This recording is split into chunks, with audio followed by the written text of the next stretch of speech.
Hi everybody, Helcrex here, and welcome to episode 8 of Thoughts in a Dystopian World. Yes, we moving along here in the Federated States of America, and today we're going to be talking about that gunship, the Princeton. Yes, the Princeton isn't a bad ship. It used to be, I think, slightly better, and I was like looking at it going, wait a minute. There was something strange about it, and then I went back and looked at everything. Yeah, there was one time this thing had 2 rocket batteries, front and aft and 4. But, you know, they changed things. Probably about the same time they took away that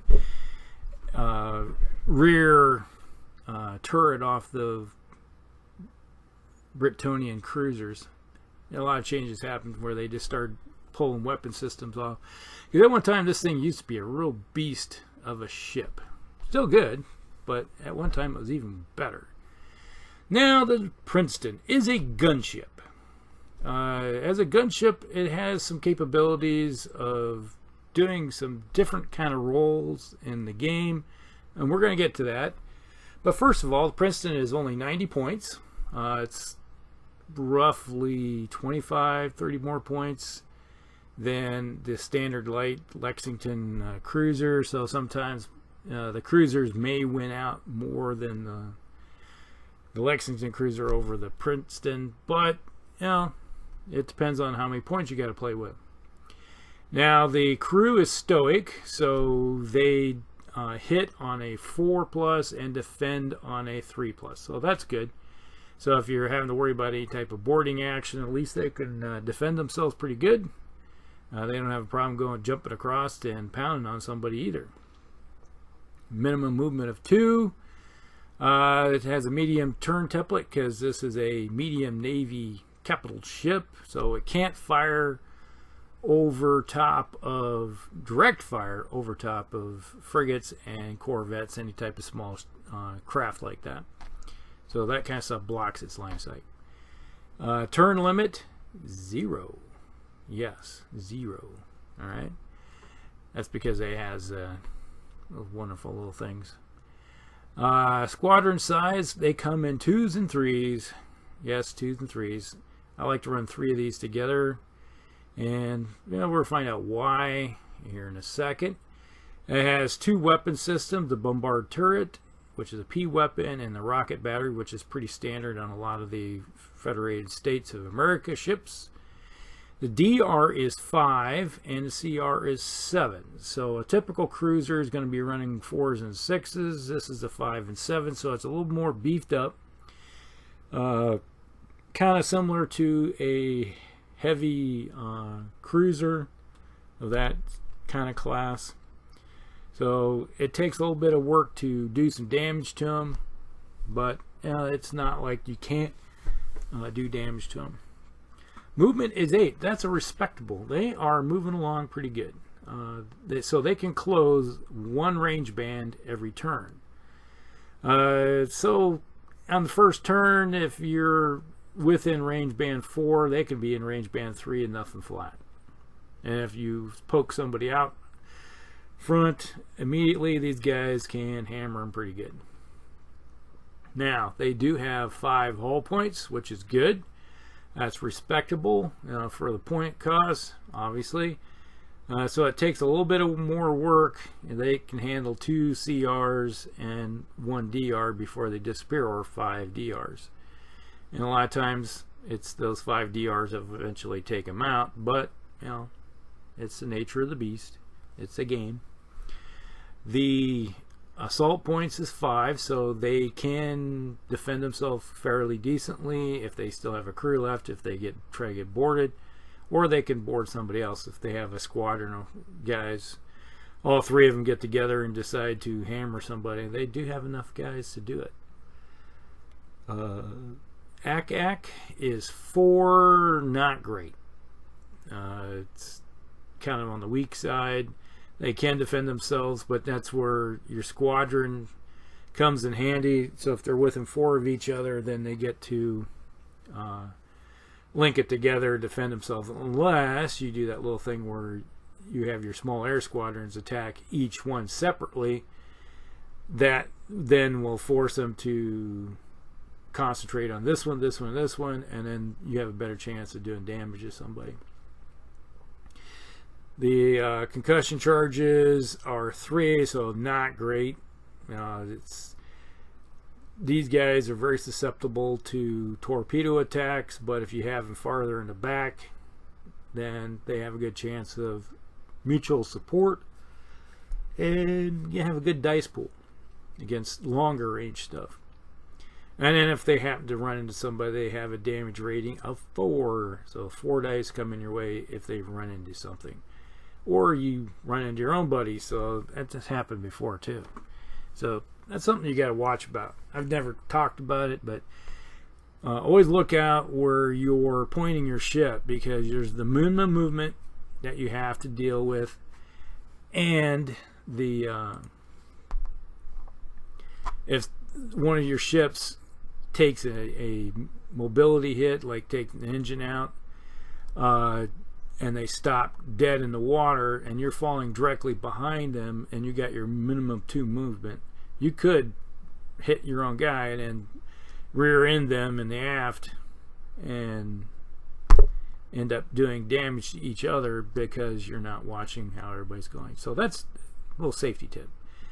Kind of offset everybody. So if somebody loses an engine, they can keep moving forward without running into somebody else. Now, these weapon systems do have these are your model assigned rules. We have high angle with the bombard turrets. High angle means that you can fire into range band 1 against aerial targets. So if you have these guys moseying along, say a flank or something, and they're hammering people at a little distance, and suddenly an aircraft does a flyby, and they did, let's say some bombers did torpedo attack or something on you and damaged you a little bit, but they're still in range band 1. When you activate, you can hit them with your P turrets, the bombard turrets, directly above you. Otherwise, P turrets cannot do that unless they have high angle MAR. They do have sustained fire. Obviously, with sustained fire, you do get to re-roll 1 die with your ships when you link them together or otherwise. And let's move on to the weapon system. The bombard turret goes out to range band 4. Now, the wonderful thing about the bombard turrets is that they can fire indirect fire. So normally in a game you have to have direct line of sight to your target to be able to shoot at them. But with the bombard turrets, they are able to angle up high and just lob shells over top. So it's like artillery. And you can hit targets out to range band 4, 3 and 4, with no problem. But, you know, obviously you have to worry about the 5s and 6s basically to hit your targets at longer ranges like that, depending on your target too. This is one of those things where if somebody's trying to protect a carrier way back in the backfield and you got somebody to spot for you, it's like, here you go, congratulations. Because the FSA does have some aerial ships that are spot for you, and then you can just lob shells in. Now, being that it's out of the range band 4, you have 3 ships, say, in your squadron. You can throw 8 dice out at direct fire. A lot of times you do have plenty of direct fire targets, so you don't have to worry about indirect. And throwing 8 dice at somebody is pretty respectable. Now, this is where the guys really start shining, is if you get into range band 3. And you got 7 dice with your initial attack with just 1 ship. If you have 3 of them, so you add that pool up, so you get 14 dice. That's pretty good. You hit somebody with 14 dice, they're not going to like you very much, because odds are you're probably going to do some really good damage to them. And if you get these guys in the range of band 2, well, then you're tossing out 18. And not to mention, by the time you get into that range, you're throwing the rocket batteries at them too. So let's say you got a target, a battleship or something that's pretty big at range band 3. you can throw 14 bombard dice and 14 rocket dice at them. Let me tell you, obviously the rockets go second, but with the direct fire weapons, you may possibly get a crit out of that deal and maybe knock a shields down, and then the rocket battery just pummel the heck out of it. Then if you get into range band 2, obviously 18 dice, and then this is where you start looking for, because you're going to throw, if you same target at range band 2, then you're throwing 12 dice. I would be looking for a target, say, in the 3rd range band with the rocket batteries, kind of separated out there. I've talked about this before, maximizing the amount of damage you can do, potential. Because 2 extra dice may be the difference between doing a DR and a CR. And, you know, that's how I kind of look at that. So that is the rocket batteries. Obviously, if you get these things into range band 1, and, well, okay, maybe they blocked you off.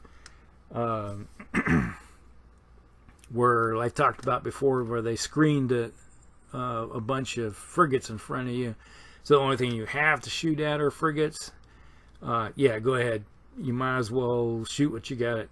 You know, just like hit them with 10 dice. You know, 10 dice against a frigate is gonna obliterate it probably. Yeah, you hit on 5s and 6s, but all it takes is a couple 6s and the thing's gone.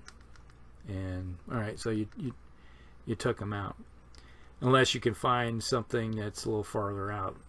So, but always got to watch where somebody's going to herd you, you know, channel you into kill zones and stuff like that. And that's one of the wonderful things about frigates and corvettes, is that you can do those kind of activities, you know, because your corvettes and your frigates are kind of sort of your expendable ships.